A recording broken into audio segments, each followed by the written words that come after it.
नमस्तेऽस्तु दाम्ने स्फुरदीप्तिधाम्ने त्वदीयोदरायाथ विश्वस्य धाम्ने नमो राधिकायै त्वदीयप्रियायै नमोऽनन्तलीलाय देवाय तुभ्यम्। अर्थात, हे भगवान दामोदर, मैं सबसे पहले उस दीप्तिमान रस्सी को प्रणाम करता हूँ जिसने आपके पेट अर्थात उदर को बांध दिया था, जहाँ से भगवान ब्रह्मा जी ने पूरे ब्रह्मांड का निर्माण किया था। आपकी प्रिय राधा रानी के चरण कमलों को मैं कई बार नमन करता हूँ और अनंत लीलाएं करने वाले आप परमेश्वर को मेरा प्रणाम है। हरे कृष्णा। आज की कथा में आप सभी भक्तों का बहुत बहुत स्वागत है। भगवान श्री कृष्ण और श्रीमती राधा रानी की कृपा सदैव आप और आपके समस्त परिवार पर बनी रहे। दोस्तों, आज है कार्तिक मास की पूर्णिमा तिथि, तो आज आप सुन रहे हैं कार्तिक मास की कथा का अंतिम अध्याय। तो अब तक की सभी कथाएं सुनने के लिए, वीडियो को लाइक करने के लिए और बहुत ही प्यारे प्यारे कमेंट्स करने के लिए आप सभी भक्तों का दिल से बहुत बहुत आभार। और इसी के साथ आप सभी भक्तों से एक आग्रह भी है कि अगर आप लोग पुराणों की कथाएं सुनना पसंद करते हैं तो इस चैनल पर आपको मार्गशीर्ष मास की कथा भी इसी प्रकार से सुनाई जाएगी। तो चैनल से आप लोग जुड़े रहेंगे तो पुराणों की बहुत सारी कथाएं आपको सुनने को मिलेंगी। तो कल से आप सभी लोग मार्गशीर्ष मास की कथा भी जरूर सुनिएगा। और अब भगवान श्री विष्णु का ध्यान करके आज की कहानी का प्रारंभ करते हैं। एक कसाई था, उसका नाम था सदना। बहुत ईमानदार था और भगवान के नाम कीर्तन में ही हमेशा मस्त रहता था। अब वो काम करता था कसाई का, इसमें इतना समय भी नहीं मिल पाता था कि वो भगवान की अलग से पूजा करे या प्रार्थना करे, या इतना समय निकाल पाए कि शुद्ध होकर और भगवान के नाम का भजन कीर्तन करे। तो वो क्या करता था कि जब वो मांस काटता था, बेचता था, उस समय भी भगवान के नाम को गुनगुनाता रहता था। अब एक दिन वो अपनी ही धुन में कहीं जा रहा था कि उसके पैर से कोई पत्थर टकराया। अब जैसे ही पैर से पत्थर टकराया वो वहीं पर रुक गया। उसने देखा कि एक काले रंग के गोल पत्थर से उसका पैर टकरा गया है। अब उसने वो पत्थर उठा लिया और जेब में ही रख लिया, ये सोचकर कि ये मांस तोलने के काम में आ जाएगा। वापस आकर उसने वह पत्थर मांस के वजन को तोलने के काम में ही लगाया। कुछ ही दिनों में उसने समझ लिया कि यह पत्थर कोई साधारण नहीं है। जितना वजन उसको तोलना होता, पत्थर उतने वजन का ही हो जाता है। अब कुछ ही दिनों में धीरे धीरे ये बात फैल गई कि सदना कसाई के पास वजन करने वाला एक पत्थर है। वो जितना चाहता है पत्थर उतना ही तोल देता है। किसी को 1 किलो मांस देना हो तो तराजू में उस पत्थर को एक तरफ डालने पर दूसरी ओर 1 किलो का मांस ही तुलता है। अगर किसी को 2 किलो चाहिए तो वही पत्थर 2 किलो के भार जितना भारी भी हो जाता है। इस चमत्कार के कारण उसके यहाँ लोगों की भीड़ जुटने लगी। भीड़ जुटने के साथ ही सदना की दुकान की बिक्री भी बढ़ गई। अब यही बात एक ऐसे शुद्ध ब्राह्मण तक भी पहुंची जो कि भगवान की भक्ति किया करते थे। हालांकि वो ब्राह्मण ऐसी अशुद्ध जगह पर नहीं जाना चाहते थे जहाँ पर मांस कटता हो और बिकता हो, किंतु चमत्कारिक पत्थर को देखने की उत्सुकता उनमें भी थी, इसलिए उन्हें सदना की दुकान पर जाना ही पड़ा। या यूं कहें कि चमत्कारी पत्थर देखने की उत्सुकता ने सदना की दुकान तक उन्हें खींच ही लिया। अब दूर से खड़े होकर वो सदना कसाई को मीट तोलते हुए देख रहे थे। उन्होंने देखा कि कैसे वह पत्थर हर प्रकार के वजन को बराबर ही तोल रहा था, लेकिन ध्यान से देखने पर उनके शरीर के रोंगटे खड़े हो गए। भीड़ के छटने के बाद ब्राह्मण सदना कसाई के पास गए और ब्राह्मण को अपनी दुकान पर आया हुआ देखकर सदना कसाई प्रसन्न भी हुआ और आश्चर्यचकित भी। बड़ी नम्रता से सदना ने ब्राह्मण को बैठने के लिए स्थान दिया और पूछा कि वो उनकी क्या सेवा कर सकता है। ब्राह्मण बोले, तुम्हारे इस चमत्कारी पत्थर को देखने के लिए ही मैं तुम्हारी दुकान पर आया हूँ, या यूँ कहें कि यह चमत्कारी पत्थर ही मुझे खींचकर तुम्हारी दुकान पर लेकर आया है। बातों ही बातों में उन्होंने सदना कसाई को बताया कि जिसे पत्थर समझकर वो मांस तोल रहा है, वास्तव में वो शालिग्राम जी हैं, जो कि भगवान का स्वरूप होता है। शालिग्राम जी को इस तरह गले कटे मांस के बीच में रखना और उनसे मांस तोलना, ये तो बहुत ही बड़ा पाप है।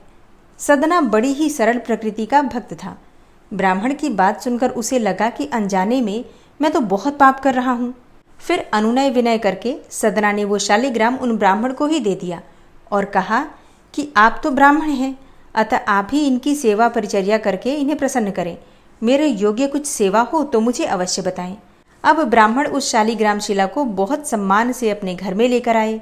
घर आकर उन्होंने श्री शालिग्राम जी को स्नान करवाया, पंचामृत से अभिषेक किया और पूजा अर्चना आरंभ कर दी। कुछ दिन ही बीते थे कि उन ब्राह्मण के स्वप्न में श्री शालिग्राम जी आए और कहा कि हे ब्राह्मण, मैं तुम्हारी सेवाओं से प्रसन्न हूँ, किंतु तुम मुझे उसी कसाई के पास छोड़ाओ। स्वप्न में ही ब्राह्मण ने कारण पूछा तो उत्तर मिला कि तुम मेरी पूजा अर्चना करते हो, मुझे अच्छा भी लगता है, परंतु जो भक्त मेरे नाम का गुणगान कीर्तन करते रहते हैं उनको मैं अपने आप को भी बेच देता हूँ। सदना तुम्हारी तरह मेरा अर्चन नहीं करता है, परंतु वो मेरा नाम हर समय गुनगुनाता रहता है, जो कि मुझे बहुत अच्छा लगता है, इसलिए तो मैं उसके पास गया था। ब्राह्मण अगले ही दिन सदना कसाई के पास गए और उनको प्रणाम करके सारी बात बताई और शालिग्राम जी को भी उन्हें सौंप दिया। ब्राह्मण की बात सुनकर सदना कसाई की आंखों में आंसू आ गए। मन ही मन उन्होंने मांस बेचने और खरीदने के कार्य को तिलांजलि देने की सोची और निश्चय किया कि यदि मेरे ठाकुर को कीर्तन पसंद है तो मैं अधिक से अधिक समय नाम कीर्तन ही करूँगा। इस कहानी से एक बड़ी अच्छी शिक्षा मिलती है। इस कहानी के माध्यम से अगर आप समझेंगे तो बहुत सारी सीख हमें मिलती है। कई बार बहुत से लोगों के प्रश्न होते हैं कि हम अपने घर के कामों में या फिर ऑफिस में या जो भी सांसारिक कार्य हैं, हमारे गृहस्थाश्रम में हैं हम, तो इतनी व्यस्तता में हम भगवान को प्रसन्न कैसे करें। कई लोगों के प्रश्न आते हैं कि हमें पूजा पाठ करने का पूरा समय ही नहीं मिल पाता है। कहीं ना कहीं मन में ये ग्लानि भी रहती है कि हम घर के कार्यों में या गृहस्थाश्रम में फंसकर भक्ति नहीं कर पाते हैं, है ना, बहुत सारा समय नहीं मिल पाता है। लेकिन इस कहानी के माध्यम से हमें शिक्षा मिलती है कि हम अपने घर के कार्यों में व्यस्त रहते हुए, नाम जप करते हुए और हर समय भगवान के नाम का स्मरण करते हुए, चाहे आप कोई भी काम करते हो, उन सभी कार्यों को करते हुए भी भगवान का नाम जप कर सकते हैं या फिर कीर्तन कर सकते हैं, मानसिक रूप से भगवान को स्मरण कर सकते हैं, है ना। तो फिर इस प्रकार से भी भगवान की भक्ति की जा सकती है। और ऐसे ही भक्त जो कि अपने गृहस्थाश्रम का, अपने धर्म का निर्वाह करते हुए उनके नाम का जप करते हैं, भगवान को अत्यधिक प्रिय होते हैं। ये कहानी अगर आपको पसंद आई हो तो वीडियो को शेयर अवश्य कीजिए। और अब आप सुनेंगे कार्तिक मास महात्म्य का अगला अध्याय। तब सतशूद्र ने पूछा, हे ब्राह्मण, आप तो वेद वेदताओं में श्रेष्ठ हैं और सुना जाता है कि स्त्री और शूद्र के लिए शालिग्राम शिला के पूजन का निषेध है, अतः मेरे जैसा मनुष्य किस प्रकार से शालिग्राम का पूजन करें। तब गालव जी कहते हैं कि हे मानद, शूद्रों में केवल असत शूद्र के लिए शालिग्राम शिला का निषेध है और स्त्रियों में भी पतिव्रता स्त्रियों के लिए उसका निषेध नहीं किया गया है। इसके बाद गालव जी कहते हैं कि जो मनुष्य शालिग्राम शिला के ऊपर चढ़ाई हुई माला अपने मस्तक पर धारण करते हैं, उनके सहस्त्रों पाप तत्काल ही नष्ट हो जाते हैं। जो शालिग्राम शिला के आगे दीपदान करते हैं, उनका कभी यमपुर में निवास नहीं होता। और जो मनुष्य शालिग्राम में व्याप्त भगवान विष्णु की मनोहर पुष्पों द्वारा पूजा करते हैं तथा जो भगवान विष्णु के शयन काल में अर्थात चातुर्मास्य में शालिग्राम शिला को पंचामृत से स्नान कराते हैं, वे मनुष्य संसार बंधन में कभी नहीं पड़ते और मुक्ति के आदि कारण निर्मल शालिग्रामगत श्री हरि को अपने हृदय में स्थापित करके जो प्रतिदिन भक्तिपूर्वक उनका चिंतन करता है, वह मोक्ष का भागी होता है। इसमें कोई संशय नहीं है। जो सब समय में, विशेषतः चातुर्मास्य काल में भगवान शालिग्राम के ऊपर तुलसी दल की माला चढ़ाता है, वह संपूर्ण कामनाओं को प्राप्त कर लेता है। तुलसी देवी भगवान विष्णु की सदा प्रिय है और शालिग्राम महाविष्णु के स्वरूप हैं और तुलसी देवी साक्षात लक्ष्मी है। इसलिए चंदन चर्चित सुगंधित जल से तुलसी मंजरी सहित शालिग्राम शिलारूप श्री हरि को नहलाकर जो तुलसी की मंजरियों से उनका पूजन करता है, वह संपूर्ण कामनाओं को पाता है। उत्तम पुष्पों से पूजित भगवान शालिग्राम का दर्शन करके मनुष्य सब पापों से शुद्ध चित्त होकर श्री हरि में तन्मयता को प्राप्त होता है। शालिग्राम शिला के 24 भेद हैं, उनका वर्णन सुनो। पहले केशव हैं, उनकी पूजा करनी चाहिए। दूसरे मधुसूदन, तीसरे संकर्षण, चौथे दामोदर, पांचवें वासुदेव, छठे प्रद्युम्न, सातवें विष्णु, आठवें माधव, नवें अनंत मूर्ति, 10वें पुरुषोत्तम, 11वें अधोक्षज, 12वें जनार्दन, 13वें गोविंद, 14वें त्रिविक्रम, 15वें श्रीधर, 16वें ऋषिकेश, 17वें नृसिंह, 18वें विश्वयोनि, 19वें वामन, 20वें नारायण, 21वें पुंडरीकाक्ष, 22वें उपेंद्र, 23वें हरि और 24वें श्री कृष्ण कहे गए हैं।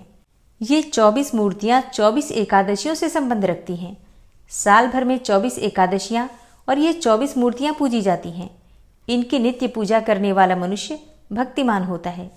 जो मनुष्य भक्तिपूर्वक इस प्रसंग को सुनता और पढ़ता है, उसके ऊपर भूत सृष्टि की रचना करने वाले भगवान श्रीहरि प्रसन्न हो जाते हैं। कार्तिक मास महात्म्य का अंतिम अध्याय समाप्त हुआ। पूर्णिमा तिथि पर कार्तिक मास का उद्यापन किया जाता है। जो भी आपने व्रत लिया है या फिर नियम पालन करते हैं, स्नान करते हैं, कोई दान का नियम ले रखा है आपने, या फिर कोई भी नियम जो हम कार्तिक मास में पालन करते हैं, भीष्म पंचक व्रत या फिर पंचभीखु का व्रत भी करते हैं, तो इन व्रतों का, इन नियमों का उद्यापन किया जाता है कार्तिक मास की पूर्णिमा पर। तो आज कार्तिक मास की पूर्णिमा पर किस प्रकार से आपको उद्यापन करना है सभी व्रत और नियम का, इसकी जानकारी अगर आपको चाहिए तो चैनल पर वीडियो अपलोड हो चुकी है, ज़रूर देख लीजिए। और अब आप सुनेंगे श्री विष्णु सहस्त्रनाम स्तोत्र।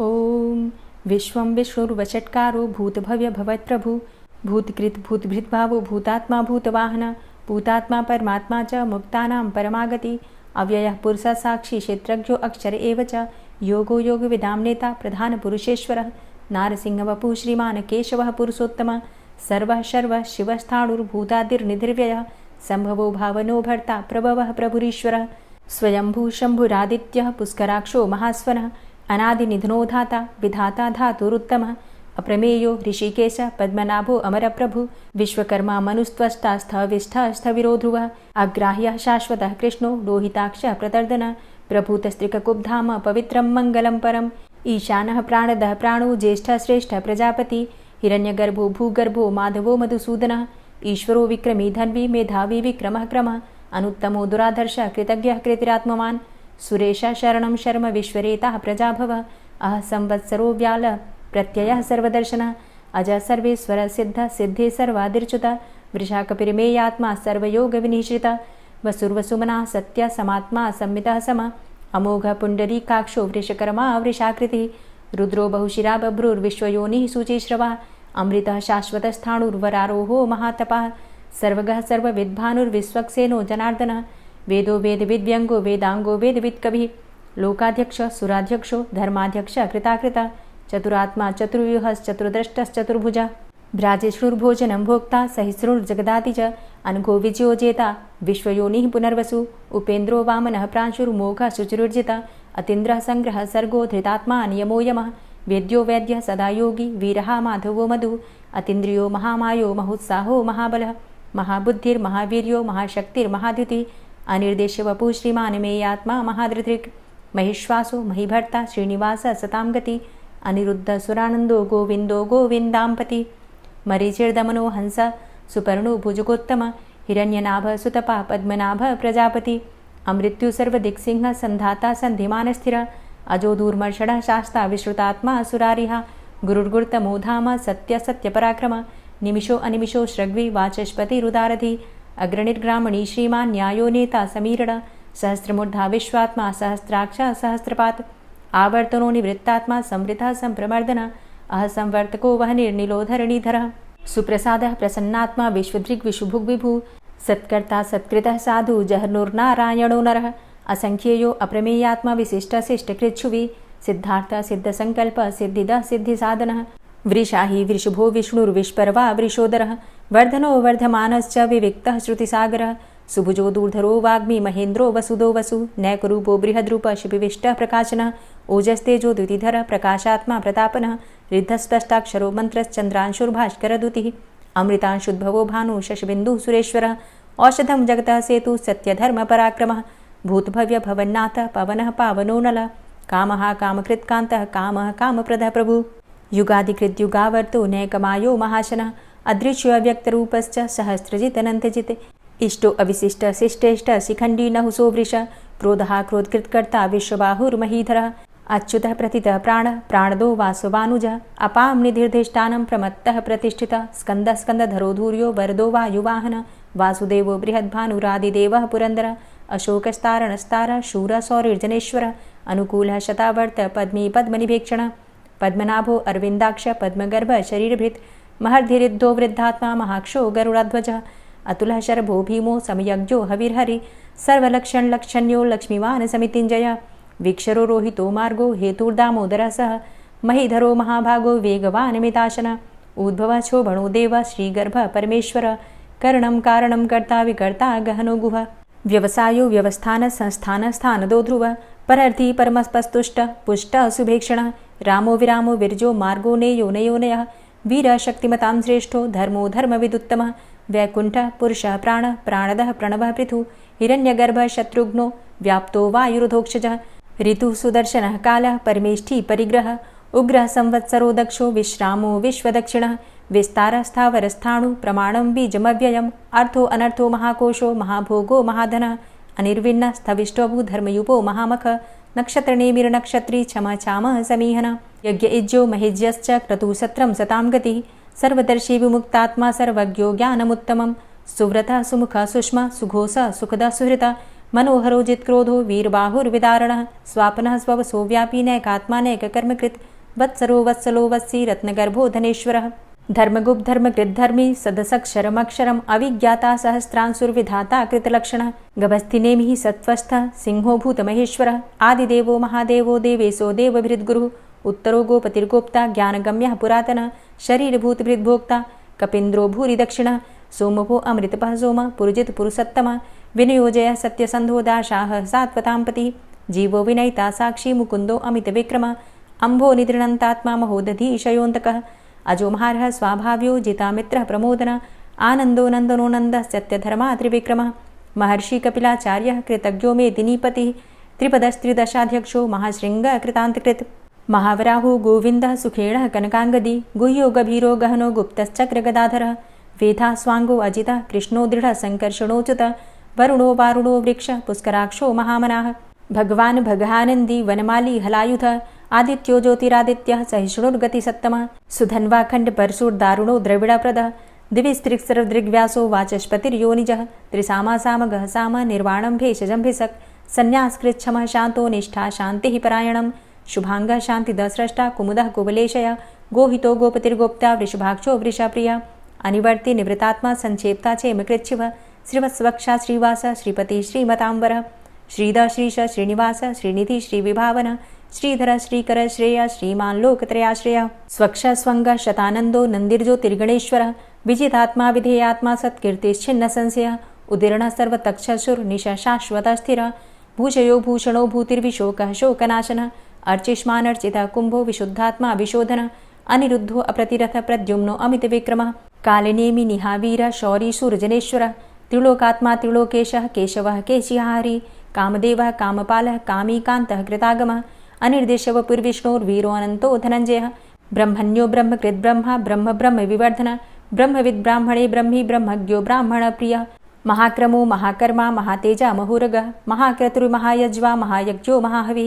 स्तव्यः स्तव प्रियः स्तोत्रं स्तुतिस्तोतारणप्रियः पूर्णः पुरैता पुण्यः पुण्यकीर्तिर्नामयः मनोजवस्तीर्थकरो वसुरेता वसुप्रदः वसुप्रदो वासुदेव वसुर्वसुमनाहवि सद्गतिः सत्कीर्तिः सत्ता सद्भूतिः सत्परायणः शूरसेनो यदुश्रेष्ठः सन्निवासः सुयामुनः भूतावासो वासुदेवः सर्वासु निलयोऽनलः दर्पः दर्पदो दृप्तो दूर्धरोथा पराजितः विश्वमूर्तिर्महामूर्तिर्दीप्तमूर्तिर्मूर्तिमान् अनेकमूर्तिरव्यक्तः शतमूर्तिः शताननः एको नैकः सवः किं यत्तत्पदमनुत्तमं लोकबन्धुर्लोकनाथो माधवो भक्तवत्सलः सुवर्णवर्णो हेमांगो वरांगश्चन्दनांगदी वीरः विषमः शून्यो घृताशीरचलश्चलः अमानीमानदो मान्यो लोकस्वामी त्रिलोकदृक् सुमेधा मेधजो धन्यः सत्यमेधाधराधरः तेजोवृषः द्वितिधरः सर्वशस्त्रभृताम्बर प्रग्रहो निग्रहो व्यग्रो नैकशृङ्गो गदाग्रजः चतुर्मूर्तिश्चतुर्बाहुश्चतुर्व्यूहश्चतुर्गति चतुरात्मा चतुर्भावश्चतुर्वेदविदेकपात् समावर्तो अनिवृतात्मा दुर्जयो दुरतिक्रम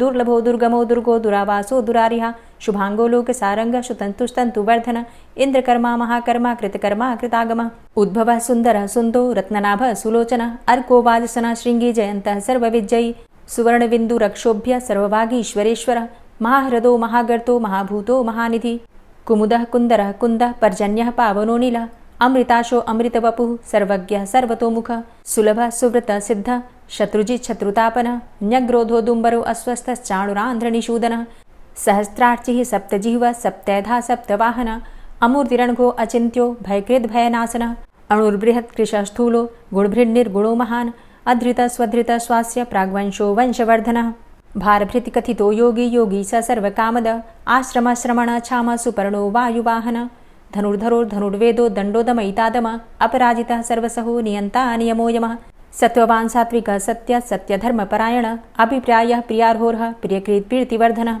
विहाय सगतिर्ज्योति सुरुचिर्हुद्भुग्विभु रविर्विलोचनः सूर्य सविता रविलोचनः अनन्तो हुद्भुग्भोक्ता सुखदो नैकजोग्रज अनिर्विण्ण सदामर्षि लोकाधिष्ठानमद्भुतः सनात सनातन्तमः कपिलः कपिरप्यय स्वस्तिदा स्वस्तिकृत् स्वस्ति स्वस्तिभुक् स्वस्ति दक्षिण रौद्रः कुण्डली चक्रे विक्रमयुर्जितशासन शब्दातिगः शब्दशः शिशिरः शर्वरीकर अक्रूरः पेशलो दक्षो दक्षिणः क्षमिणाम्बर विद्वतमो वितभय पुण्यश्रवणकीर्तन उत्तारणो दुष्कृतिः पुण्यो दुःस्वप्ननाशन वीरः रक्षणः सन्तो जीवनः पर्यवस्थित अनन्तरूपो अनन्तसृर्जितमन्युर्भयापः चतुरश्रो गभीरात्मा विदिशो व्यादिशो दिश अनादिर्भूर्भुवो लक्ष्मीः सुवीरो रुचिराङ्गद जननो जन्मादिर्भीमो भीमपराक्रम आधारनीलयोधाता पुष्पः सः प्रजागर ऊर्ध्वगः सत्पथाचार प्राणदः प्रणमापण प्रमाणं प्राणनीलयः प्राणभृत् प्राणजीवनः तत्त्वं तत्त्वविदेकात्मा जन्म मृत्यु जरातिग पूर्व स्वस्तरुस्तार सविता प्रपितामह यज्ञो यज्ञपतिर्यज्वा यज्ञांगो यज्ञवाहन यज्ञभृद्यज्ञकृद्यज्ञ यज्ञभुक् यज्ञसाधन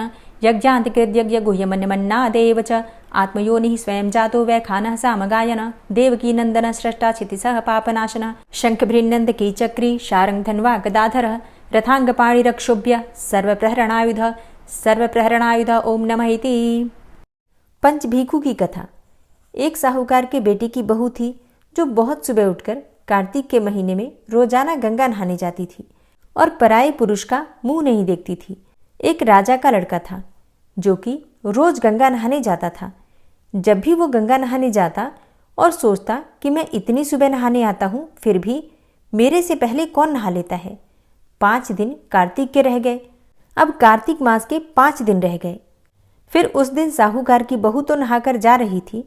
उसी समय राजा का बेटा आ रहा था। खुड़का सुनकर वो जल्दी जल्दी जाने लगी और इस वजह से उसकी माला मोचड़ी टूट गई। राजा आया, उसने माला मोचड़ी देखी और सोचा कि जिसकी माला मोचड़ी इतनी सुंदर है तो इसे पहनने वाली कितनी सुंदर होगी। सारी नगरी में राजा ने हेलो फिरा दिया कि जिसकी ये माला मोचड़ी है वो मेरे पास 5 दिन आएगी, तब मैं उसकी माला मोचड़ी वापस दूंगा। साहूकार के बेटे की बहू ने कहलवा दिया कि मैं 5 दिन आऊंगी, पर किसी को साख भरने के लिए बिठा दियो। राजा ने गंगा जी पर बिछावन करके एक तोते को पिंजरे में टांग कर रख दिया। वो सुबह आई और पहली पैड़ी पर पैर रखकर बोली, हे कार्तिक के ठाकुर, राय दामोदर, 5 पांडु, 6 नारायण, भीषम राजा, उस पापी को नींद आ जाए। मैं सत की हूं तो मेरा सत रखना। राजा को नींद आ गई और वो नहा धोकर जाने लगी तो तोते अर्थात सुवा से बोली कि सुवा सुवा सुवटा, गल घालूंगी हार, साख भरिए मेरा वीरा। सुवा बोला, ये कोई वीर भी साख भर सकता है?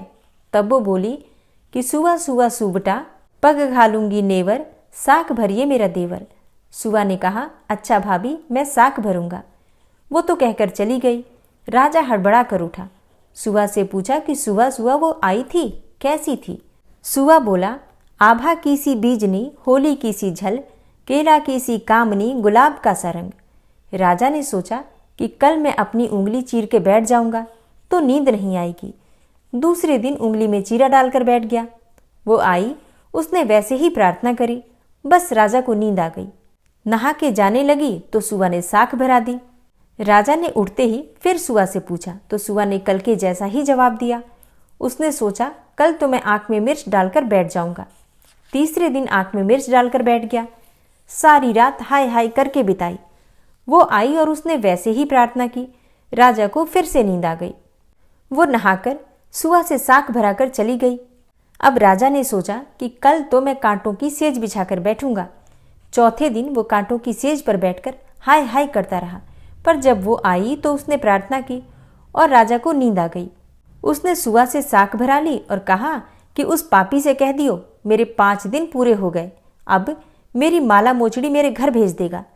राजा ने उठते ही सुवा से पूछा कि वो आई थी क्या? सुवा बोला, आई थी, अपनी माला मोचड़ी मंगाई है। थोड़े दिन के बाद राजा को कोढ़ निकल आया। त्राही त्राही पुकारने लगा। ब्राह्मण को बुलाकर पूछा कि सारे शरीर में जलन कैसे लग गई। ब्राह्मण बोला कि ये कोई पतिव्रता स्त्री का पाप धरा है जिससे लगी है। राजा ने पूछा कि अब कैसे ठीक होगा। ब्राह्मण बोला कि तुम उसको धर्म की बहन बनाओ और उसके नहाए हुए जल से नहाओगे तो तुम्हारा जलन कोढ़ ठीक हो जाएगा। अब राजा माला मोचड़ी लेकर उसके घर गया और साहूकार से बोला कि ये तेरी बहू गंगा पर भूल गई थी, ये उसे दे दो और कह देना कि अपने नहाए हुए जल से मुझे नहला दे। साहूकार बोला कि वो तो पराये पुरुष का मुंह ही नहीं देखती, तो इस नाली के नीचे बैठ जा, जब वो नहाएगी तो तेरे ऊपर पानी पड़ जाएगा। राजा नाली के नीचे बैठ गया और वो नहाया जल गिरने से उसकी काया कंचन सी हो गई। हे पंचभिखु देवता, जैसे साहूकार की बहू का सत रखा ऐसा सबका रखियो, कहते सुनते हुंकारा भरते हमारे सारे परिवार का रखियो। प्रेम से बोलिए कार्तिक के ठाकुर राई दामोदर की जय। भीष्म पंचक व्रत की कथा। एक समय राजा परीक्षित ने महात्मा व्यास जी से पूछा, हे भगवान, हमें कार्तिक मास की कथा आपने सुनाई, लेकिन एकादशी से लेकर पूर्णिमा तक इन 5 दिनों को भीष्म पंचक क्यों कहा जाता है? इस संबंध में हम आपसे जानना चाहते हैं और इन 5 दिनों के व्रत करने वाले को क्या लाभ होता है, ये भी हमें कृपा करके बतलाइए। महात्मा व्यास जी ने कहा, हे परीक्षित सुनो, कुछ समय पहले कानपुर में बहुत ही निर्धन सोमेश्वर नाम का एक ब्राह्मण रहता था। उसका शरीर बहुत ही कमजोर था, परंतु वह भगवान विष्णु का भक्त था। कार्तिक मास में वो रोज गंगा स्नान करता और भगवान विष्णु का पूजन करता। पर एक दिन वो शरीर से पीड़ित होते हुए भी गंगा स्नान करने गया, परंतु उससे घाटों की सीढ़ियां उतरी नहीं जाती थी। लेकिन किसी तरह उतरकर वह गंगा जी तक पहुंच ही गया और गंगा स्नान करके वहीं पर बैठकर संध्योपासना करने लगा। वहीं पर वृद्ध ब्राह्मण के रूप में भगवान अपने भक्त पर कृपा करने के लिए बैठे हुए थे। भगवान ने ब्राह्मण को बड़े कष्ट में देखकर पूछा, हे ब्राह्मण, तुम्हारी स्थिति तो स्नान करने की भी नहीं है, फिर भी तुम ऐसी अवस्था में स्नान करने के लिए आए हो, कहो क्या चाहते हो?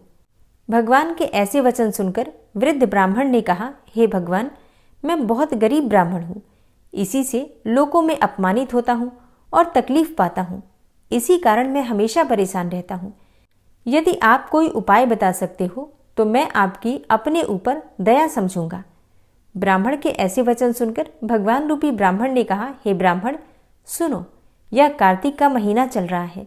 इसमें शुक्ल पक्ष की एकादशी से लेकर पूर्णिमा तक जो ये 5 दिन हैं, इनको भीष्म पंचक के नाम से पुकारा जाता है।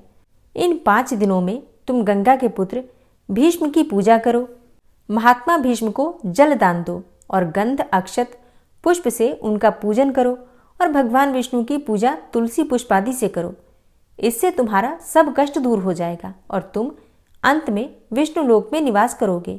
हे ब्राह्मण, महाभारत की लड़ाई में जब महात्मा भीष्म सरशैया पर लेटे हुए थे, उस वक्त अपने प्रिय अर्जुन को उन्होंने सब प्रकार का राजधर्म, व्यवहार धर्म, ज्ञान धर्म कहा था। उस समय अर्जुन के सखा कृष्ण वहीं पर थे। जब भीष्म से कृष्ण ने कहा कि हे पितामह, जो मनुष्य कार्तिक मास के शुक्ल पक्ष की एकादशी से लेकर पूर्णिमा तक तुम्हारे नाम से जल देगा और आपकी पूजा करेगा, वो पूजा मैं स्वीकार करूंगा और उसके सब कष्ट दूर करूंगा।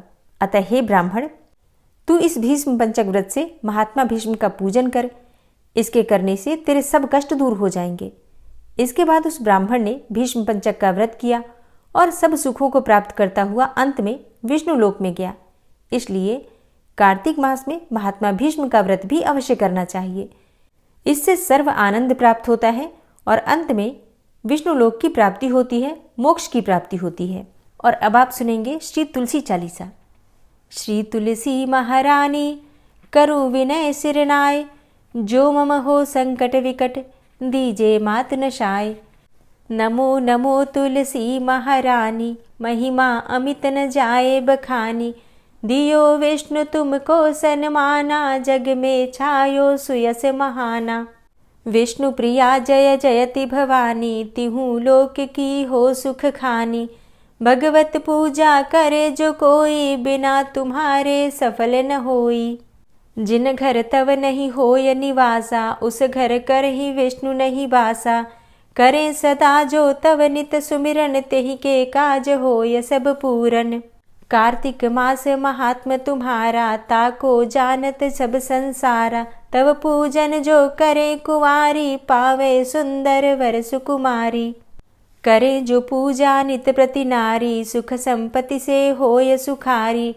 वृद्धा नारी करे जो पूजन, मिले भक्ति होवे पुलकित मन। श्रद्धा से पूजे जो कोई, भवनिधि से तर जावे सोई। कथा भागवत यज्ञ करावे, तुम बिन नहीं सफलता पावे। छायो तब प्रताप जग भारी, ध्यावत तुम्हीं सकल चित धारी। तुम्ही मात यंत्रन तंत्रन में, सकल काज सिद्धि होवे क्षण में। औषधि रूप आप हो माता, सब जग में तव यश विख्याता। देव ऋषि मुनि और तपधारी, करत सदा तव जय जयकारी। वेद पुराणन तव यश गाया, महिमा अगम पार नहीं पाया। नमो नमो जय जय सुख कारणी, नमो नमो जय दुख निवारणी। नमो नमो सुख संपत्ति देनी, नमो नमो अघ काटन चेनी। नमो नमो भक्तन दुख हरणी, नमो नमो दुष्टन मद छेनी। नमो नमो भव पार उतारणी, नमो नमो परलोक सुधारणी। नमो नमो निज भक्त उबारणी, नमो नमो जन काज सवारणी। नमो नमो जय कुमति नशावनी, नमो नमो सब सुख उपजावनी। जयति जयति जय तुलसी माई, ध्याऊं तुमको शीश नवाई। निज जन जानि मोहि अपनाओ, बिगड़े कारज आप बनाओ। करूं विनय मैं मात तुम्हारी, पूर्ण आशा करहु हमारी। शरण चरण कर जोरी मनाऊं, निश दिन तेरे ही गुण गाऊं। करहु मात अब मोह पर दाया, निर्मल होए सकल मम काया। मांगू मातु यही बर दीजे, सकल मनोरथ पूर्ण कीजे। जानू नहीं कछु नेम आचारा, क्षमहु मातु अपराध हमारा। 12 मास करे जो पूजा, तासम जग में और नहीं दूजा। प्रथम ही गंगा जल मंगवावे, फिर सुंदर स्नान करावे। चंदन अक्षत पुष्प चढ़ावे, धूप दीप नैवेद्य लगावे। करे आचमन गंगा जल से, ध्यान करे हृदय निर्मल से। पाठ करे फिर चालीसा की, स्तुति करे मात तुलसा की। यह विधि पूजा करे हमेशा, ताके तन नहीं रहे कलेशा। करे मास कार्तिक का साधन, सोवे नित पवित्र हुई जाहि। है यह कथा महासुखदाई, पढ़े सुने सो भव तर जाई। यह श्री तुलसी चालीसा, पाठ करे जो कोय। गोविंद सो फल पावही, जो मन इच्छा होय। तुलसी चालीसा संपूर्ण। और अब आप सुनेंगे तुलसी महारानी की आरती। तुलसी महारानी नमो नमो, हरि की पटरानी नमो नमो। तुलसी महारानी नमो नमो, हरि की पटरानी नमो नमो। धन्य तुलसी पूर्ण तप कीनो, धन्य तुलसी पूर्ण तप कीनो। शालिग्राम की बनी पटरानी नमो नमो। तुलसी महारानी नमो नमो, हरि की पटरानी नमो नमो। जाके पत्र मंजरी कोमल, जाके पत्र मंजरी कोमल। श्रीपति कमल चरण लपटानी नमो नमो, हरि की पटरानी नमो नमो। तुलसी महारानी नमो नमो। धूप दीप नैवेद्य आरती, धूप दीप नैवेद्य आरती। पुष्पन की वर्षा बरसानी नमो नमो, हरि की पटरानी नमो नमो। तुलसा महारानी नमो नमो। 56 भोग 36 व्यंजन, 56 भोग 36 व्यंजन। बिन तुलसा हरि एक न मानी नमो नमो। तुलसी महारानी नमो नमो, हरि की पटरानी नमो नमो। सभी सखी मैया तेरो यश गावे, सभी सखी मैया तेरो यश गावे। भक्ति दान दीजे महारानी नमो नमो, तुलसा महारानी नमो नमो, हरि की पटरानी नमो नमो, नमो नमो तुलसा महारानी, नमो नमो तुलसी महारानी, तुलसी महारानी नमो नमो, हरि की पटरानी नमो नमो, तुलसी महारानी नमो नमो, हरि की पटरानी नमो नमो। प्रेम से बोलिए तुलसी मैया की जय। तो दोस्तों, उम्मीद करती हूँ कार्तिक मास की ये सभी कथाएं आपको ज़रूर पसंद आई होंगी। और इस पूरे कार्तिक मास के दौरान कई बार ऐसा भी हुआ जब कथा की वीडियो किसी कारणवश देर से भी गई, और इस वजह से अगर आपको कोई भी असुविधा हुई है तो उसके लिए मैं क्षमा चाहती हूँ। और जिन भक्तों ने पूरे धैर्य के साथ पहले दिन से लेकर और पूरे कार्तिक मास की कथाएं सुनी हैं, उनका दिल से बहुत बहुत आभार। तो आप सभी से ये प्रार्थना है कि आप सब इसी प्रकार से अपना प्रेम और सहयोग बनाए रखें। मिलती हूँ मैं आपसे अगली वीडियो में, तब तक के लिए जय श्री राधे।